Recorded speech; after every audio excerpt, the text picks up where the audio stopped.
Terence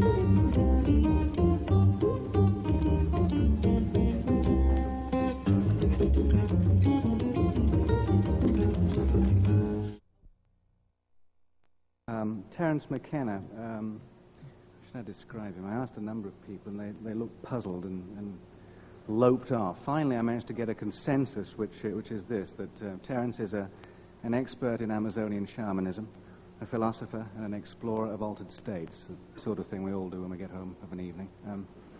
But I think he does it rather better than most. Terence McKenna, please welcome Terence.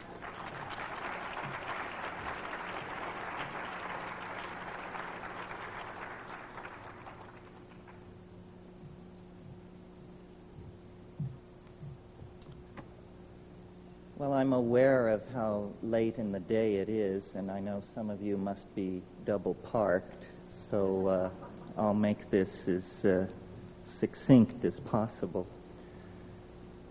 This morning's discussion caused me to wonder how much we would understand about electricity if our method of studying it was to stand on the tops of high hills and wait to be struck by lightning. It seems to me that's sort of the position that we're in vis-a-vis the UFOs. We have no real theory. We have conjectures. We have fiercely defended hypotheses, but we have very little that is concrete to go on. It's almost as though the issue of the UFO were an onion, and as we peel the layers of the onion, we discover when we get to the center that there is nothing there whatsoever left. It reminds me that if you cross an onion with a UFO, what you get is a flying saucer that brings tears to your eyes. And so what I would like to do is, just based on the notes I took today, to review what the options available to us are in terms of trying to get some kind of intellectual handle on this phenomenon, and I'll move through them rather quickly. One possibility that I suppose is now out of fashion because it wasn't mentioned here today, other than what Jacques said about ball lightning and plasmas, is that the UFOs are somehow natural phenomena, perhaps piezoelectric forces that have an ability to interact with the delicate electrochemical machinery of the human nervous system to create an impression of hallucination or visitation or abduction. That's one possibility. The more serious contenders, as explanations, I think, fall into three categories. Is it us? Are we being visited? Or is there another tenant in the building that we are unaware of? And my own feeling about this tends to vacillate. I have had contact experiences. I have seen a UFO very close. I have met with entities from other dimensions, and it has not impelled me to take a strong position. I've paid very close attention when these experiences were happening to me, and there always seem to be loose ends that argue against whatever hypothesis seems currently most attractive. And though Jacques didn't mention it today, I recall in his book, The Invisible College, he stressed the absurdity that seems to attend the contact experience, that if the contactee will truly tell the unvarnished truth, then there will be elements in the story which will make the contactee look like a moron. In other words, the invalidation of the experience is an inimical part of its structure. almost as though the entities were saying, well, you may tell this story if you wish, but if you tell it truthfully, you'll be taken for a fool. Well, there's nothing wrong with being taken for a fool, except that it does seal the phenomenon rather nicely away from the very sober ladies and gentlemen who are making their careers in some branch of science.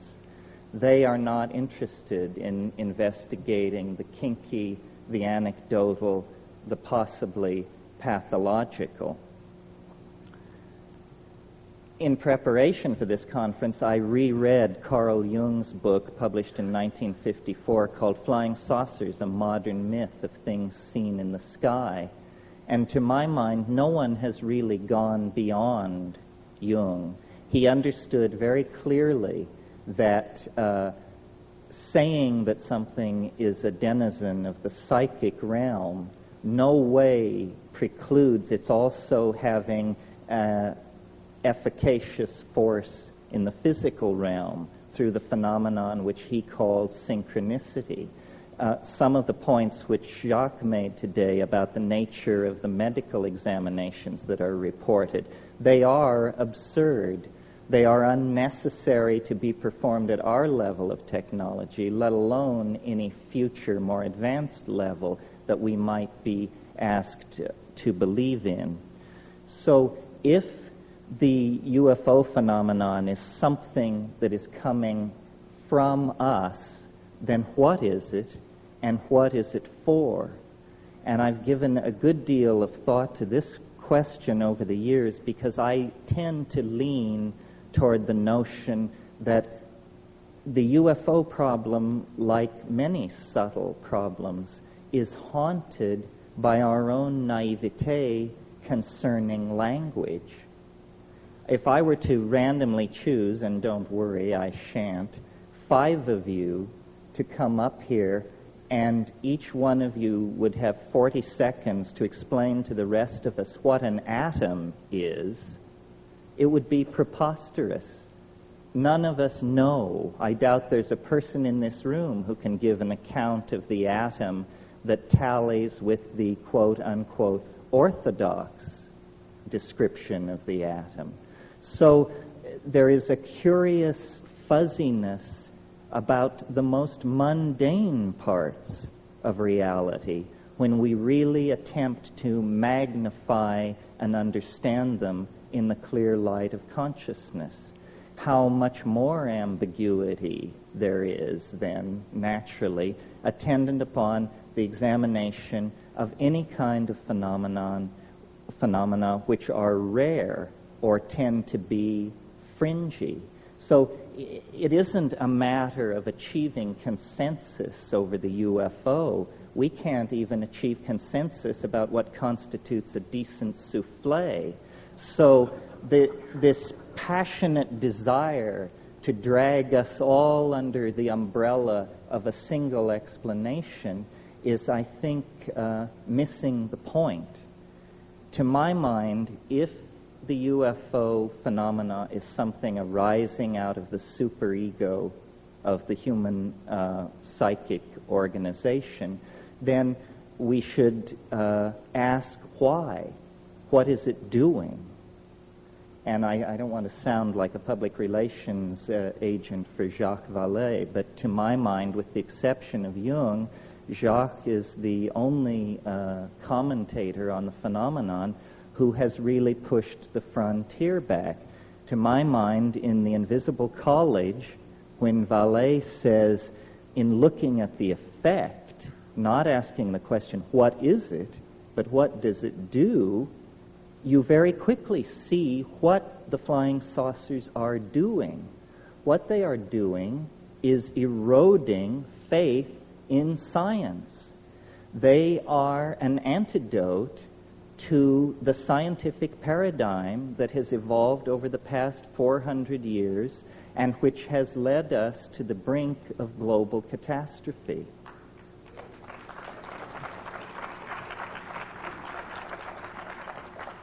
So the notion being developed here is that within the structure of the human psyche, there is something like a governor, something like a monitoring circuit, which when a society begins to evolve in a pathological or lethal direction, phenomena can be induced not by the egos of men and women, not by their institutions, but by the overmind, the collectivity of the human species.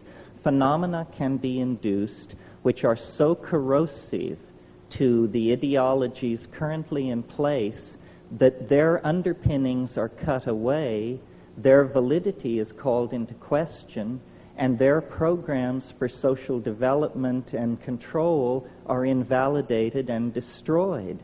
Now, a perfect example of this is the rise of infant Christianity. If you'll cast your mind back to the situation in the early years of the Christian era, and imagine the mentality of a Roman aristocrat, a person of power in Roman society. Their physics is drawn from democracy and atomism. In other words, they are thoroughgoing materialists. Their social theory is drawn from Epictetus and Plato. They are, in fact, extremely modern people by our own standards. However, among the gardeners and kitchen help and stable boys, there is news of a momentous event in the Middle East. A Jewish rabbi has triumphed over death and risen after 3 days in the tomb. Should the master of a Roman household have caught wind of this kind of superstitious talk among the help, he would have just dismissed it with a sneer. What a preposterous idea. And it is a preposterous idea. Nevertheless, the fact that an idea is preposterous has never held it back from making zealous converts. And within 120 years after the Annunciation of the birth of Christianity, its missionaries were beating on the gates of Rome, attempting to convert the emperor.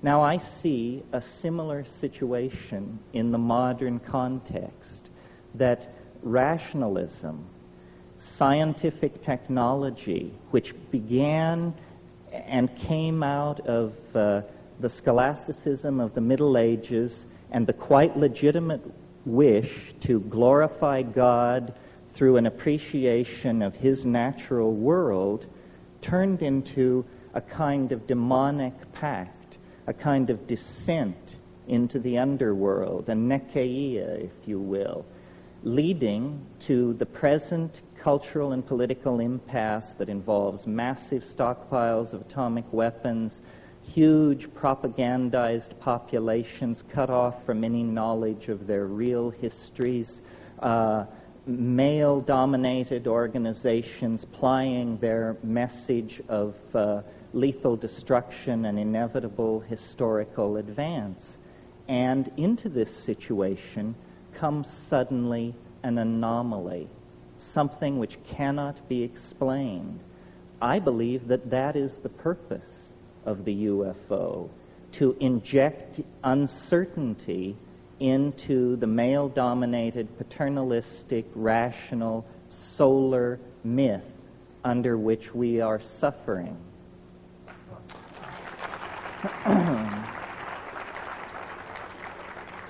So, I suppose if you had to categorize this point of view, you would say I'm taking a depth psychological, psychoanalytic point of view. What I'm saying is that the UFO is nothing more than an assertion of herself by the goddess into history, saying to science and paternalistically governed and driven organizations, you have gone far enough. We are going to turn the world upside down. Your science is going to be shown up for what it is, nothing more than a pleasant metaphor usefully extrapolated into the production of toys for healthy children. That's what science is good for. It is not some meta-theory at whose feet every point of view from astrology to acupressure to channeling need be laid to have the hand of science announce thumbs up or thumbs down.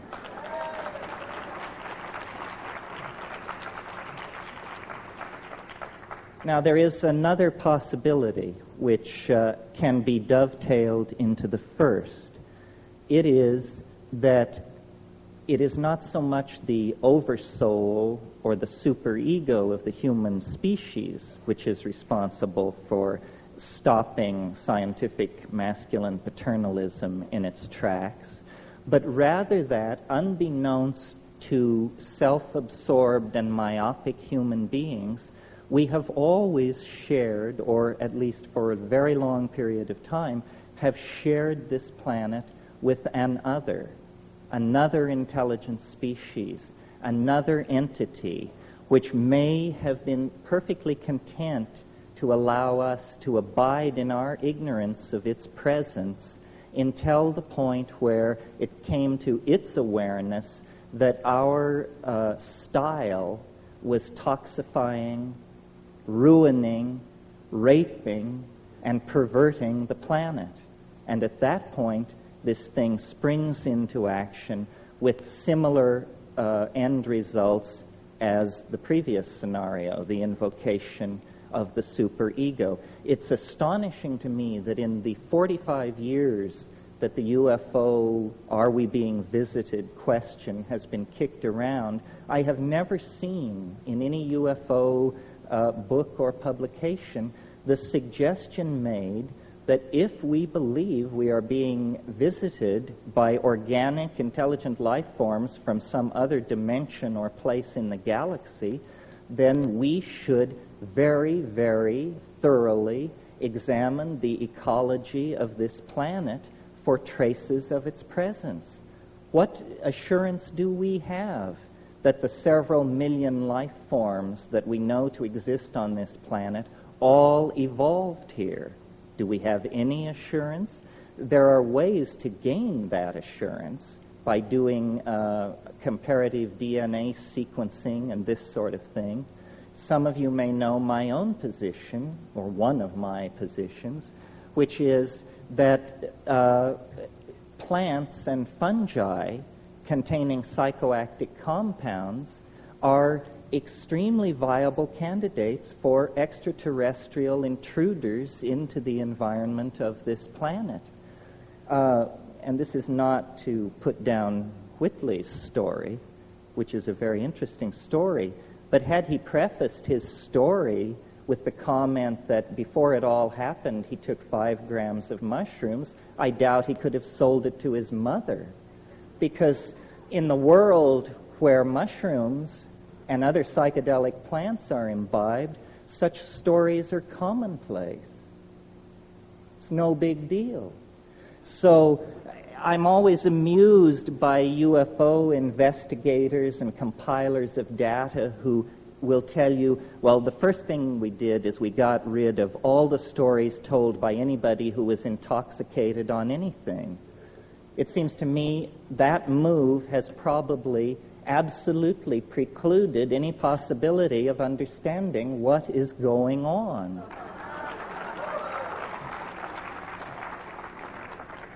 You see, culture is something that we wear like clothes, and we're very much at ease with culture. Our mind is very much at ease with culture, and we gather the language of a given culture around us. Culture is the mind unperturbed.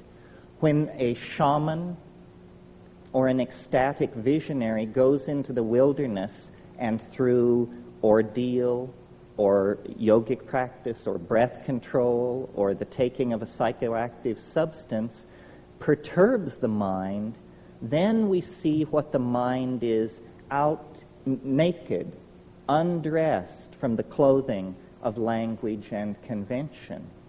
That's why I've made this point over and over again.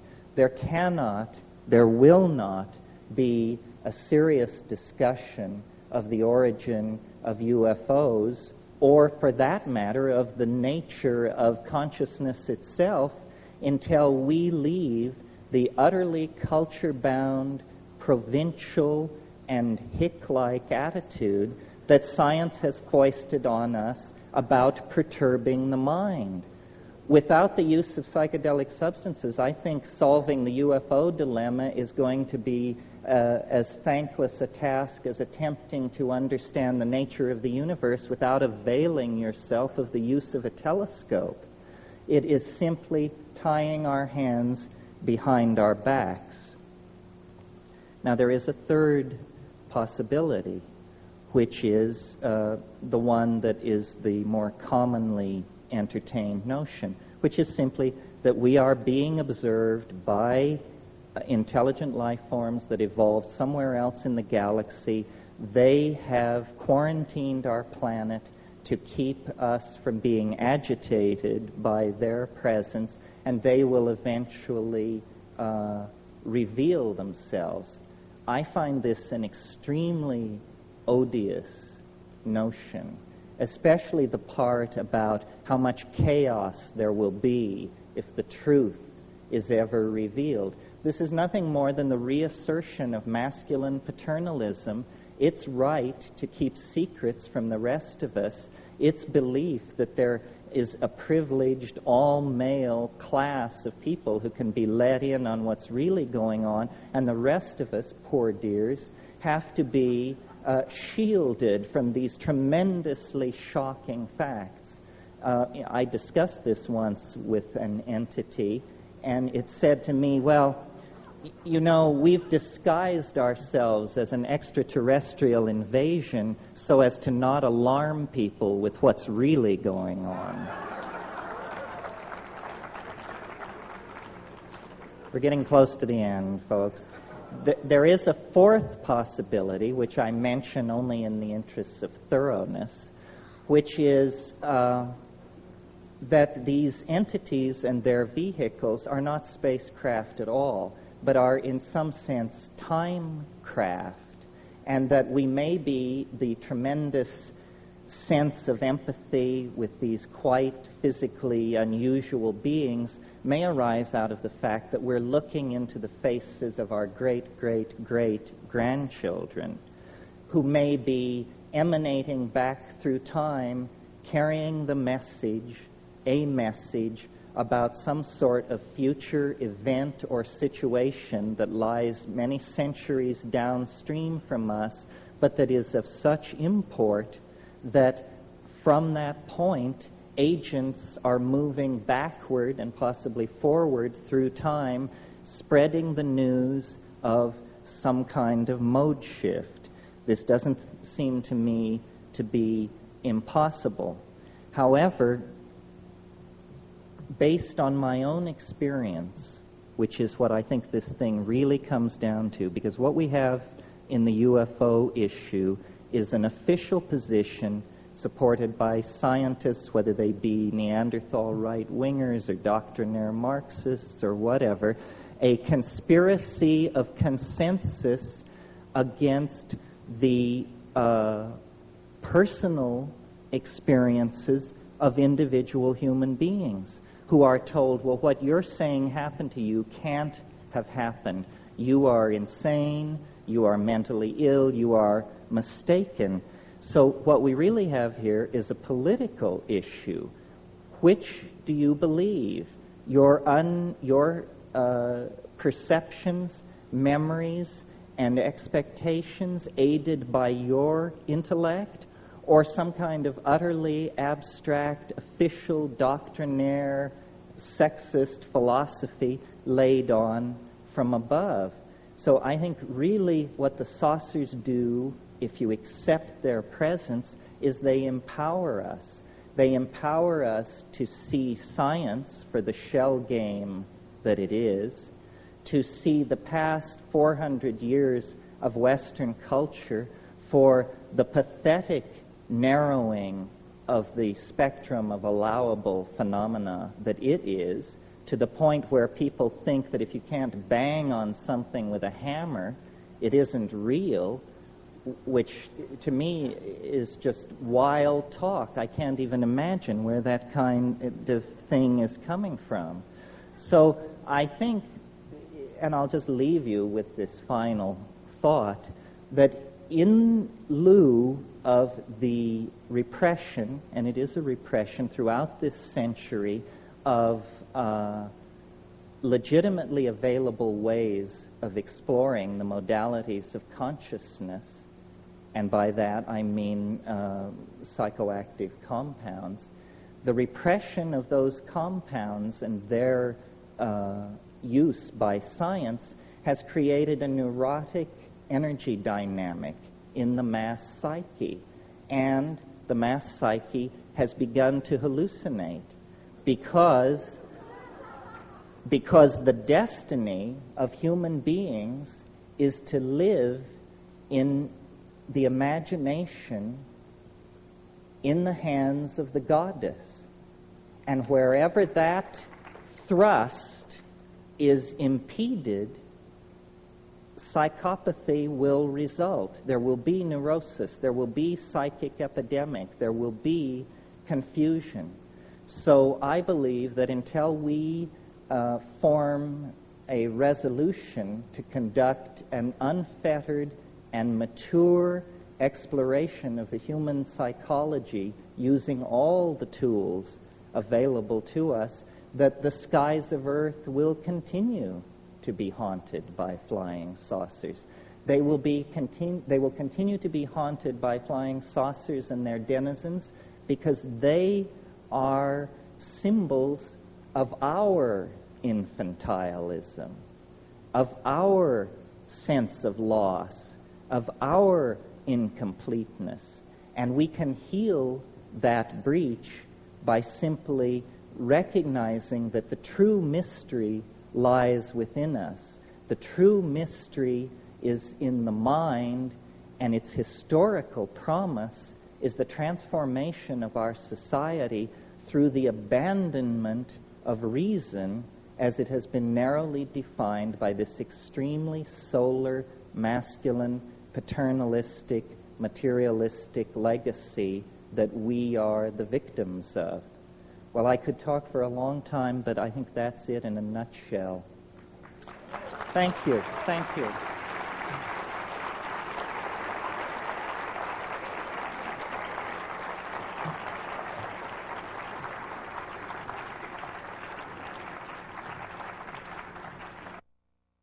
There were a couple of points I didn't cover.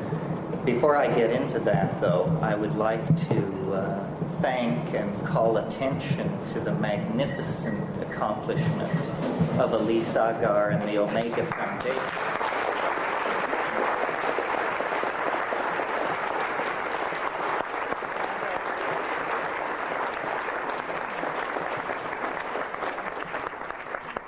Elise and her people have done a tremendous job, and this is definitely the most glittering New Age event that I have ever had the privilege of attending. I said to someone, does the fact that the backdrops are beginning to look like the Russian Revolution mean we're making progress?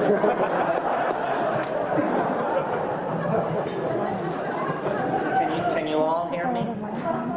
Put it up a little bit. Set it up. Can it up a little bit. How's that? All right. Okay. The area that I want to just spend a few minutes on tonight that I didn't touch on this afternoon is what then is to be done? Tolstoy's question. Once we reach this level of admitting the phenomenon, experiencing the phenomenon, trying to talk with each other about it, what is to be done? How are we to translate the message coming from the other side into a concrete reality that works for all of us, or is that a good thing? And my take on this, which is nothing more than my take on it, is that what we are involved in and with in the UFO phenomenon is an extremely poignant and intense effort to end our alienation from the unconscious. That we can no longer have the luxury of an unconscious portion of the human psyche, that is an artifact of the childhood of our species, and that in fact the ending of childhood, anticipated brilliantly in Arthur C. Clarke's novel Childhood's End, the ending of childhood is what we are experiencing in relationship to the alien archetype. As a species, we are coming into a kind of pubescent awareness of the presence of the other. Our childish historical concerns that were self-directed and self-indulgent no longer satisfy, and a deep kind of yearning has come upon the species, a yearning for the confirmation of the presence of an other. In the same way that an adolescent child becomes aware of and develops an extremely intense, highly charged, and ambivalent attitude toward the opposite sex. I think we are discovering in our own psychic structure the potential, the possibility of a relationship with an intelligent species outside ourselves. And this raises for us all the tensions, all the issues that accompany an adolescent love affair. How are we to eliminate the human unconscious and come into our birthright as fully conscious, enlightened beings? What is to be done? Again, my opinion is that what we need to do is to concentrate on the phenomenon of communication and the evolution of language. We have been far too naive about the role that language has played in the construction of reality at its center, let alone off on the fringes with the elves and the fairies and the UFOs.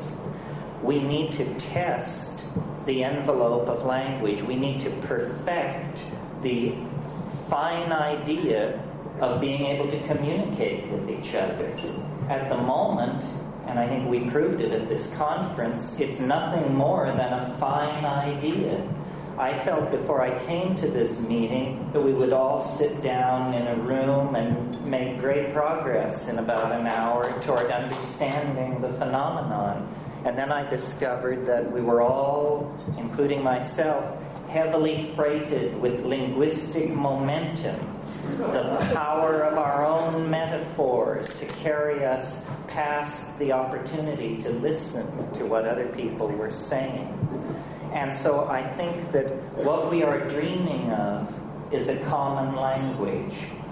And what the saucers are attempting to teach is the modality of a linguistic transformation in the direction of a kind of communication that is not dependent on culturally sanctioned dictionaries, but that is in the bones, in the neurons, in the synapses, so that the ambiguity which attends all our discussions about reality will be purged from our worldview. This is the essence of falling in love. One definition of falling in love is nothing more than lifting the veils of misconception between two entities and still being able to go forward towards some kind of union. So I really believe that we have moved so far from an awareness of the feminine portion of our psyche that now the thing dearest to us and closest to us must present itself in consciousness under the guise of an extraterrestrial or interdimensional invader. It's a comment on the alienation of our era. And the way this schism can be breached, the way this psychic wound can be healed, and a kind of species-wide individuality emerge, is through taking control, conscious control of the evolution of language. This means paying a great deal more attention to what we say to each other, to linguistic intent, I think that the main legacy of the 1960s into the 80s was a legacy of language transformed in the direction of feeling. To me, the most shocking part of the male dominance of our worldview is the paucity in our language of terms that convey emotion. We have 500 words for the components of a steering mechanism. We have 5 words for emotions. Each one of us is a swim in a concatenation of emotionally subtle wave phenomena that come and go just below the surface of our awareness. But if any one of us turns to another and says, "How are you doing?" the answer is, "Fine, fine, yourself." This is presenting a tremendous barrier to us to the expression of our wholeness. And I'm completely willing to line up behind Carl Jung on the notion that the UFO is an expression of our longing for wholeness. In principio et verbo caro factum est. In the beginning was the Word, and the Word was made flesh. In other words, if you were an actual extraterrestrial standing off in a spaceship looking down on this planet, you would not see the strivings of individual species. You would not even see the great classes of organized organic life. What you would see instead is a gene swarm, a language frenzy, the coding of meaning in genes, in words, in architectonic productions, in poetry. What is happening on this planet is the self-reflecting genesis of communication for itself. It is language, somehow, that is loose in our species, on our planet, within and without the flying saucer. So, communication, which we take astonishingly for granted, considering the very basic kinds of needs that we communicate to each other, is actually the great frontier of our spiritual becoming. It seems to have passed right by us that we already possess a form of telepathy. That the miracle of communication involves the fact that I make small mouth noises and you instantaneously consult the culturally sanctioned dictionary, and out of your dictionary you construct a map of my linguistic intent, and then through a series of grunts and nods we assure each other that we know what we mean. So, in a sense, I said this afternoon that the UFO was here to confound us, to confound science. On another level, like the psychedelics, it is here to catalyze a finer evolution of communication, to goose us toward a little tighter epistemic and ontological definition of the business of communicating with each other. If we could refine our channels of communication, we would coalesce into the kind of omnipotent, extra-worldly organism that we anticipate in our vision of the flying saucer. So I think really the flying saucer has become the guiding image of our own cultural evolution. We are going to live in the imagination. This planet is involved in a birth process. There is nothing unnatural about what is going on this planet, and there is nothing unnatural or inappropriate about us. It's simply that the planet has carried us to term. We are now ready to leave the womb, and the womb is in danger of toxemia if we in fact do not leave it. We have passed into a new kind of time where the separation of our species from the planet that gave us birth is a necessity for the survival of both parties. And like any birth, it is a moment of crisis. It can end in catastrophe, and perhaps the saucers stand off to perform a necessary cesarean if things really turn into chaos.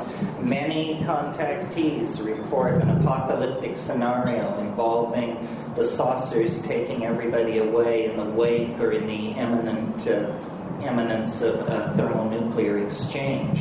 However, the mature way, the self-reflective way, the dignified way out of this cultural impasse, out of this global standoff, is for us to take seriously on a personal level the possibility of evolving our communications with each other so that we actually become the loving family of the goddess, the planetary organism that we all feel ahead of us in the future, casting an enormous shadow back over the historical landscape. Eventually, and when is up to us, it will no longer be a higher dimensional object throwing a shadow into the flat dimensions of history. It will be instead a transcendental object made manifest. We are, in fact, on the brink of great changes. Yes, the UFO phenomenon has been around for hundreds of thousands of years, possibly, but nevertheless, it is somehow spun into the fate of our species. And the overwhelming image of self-transcendent flight, of return to a mandalic unity that transcends space and time, is the guiding archetype of our peregrination through history.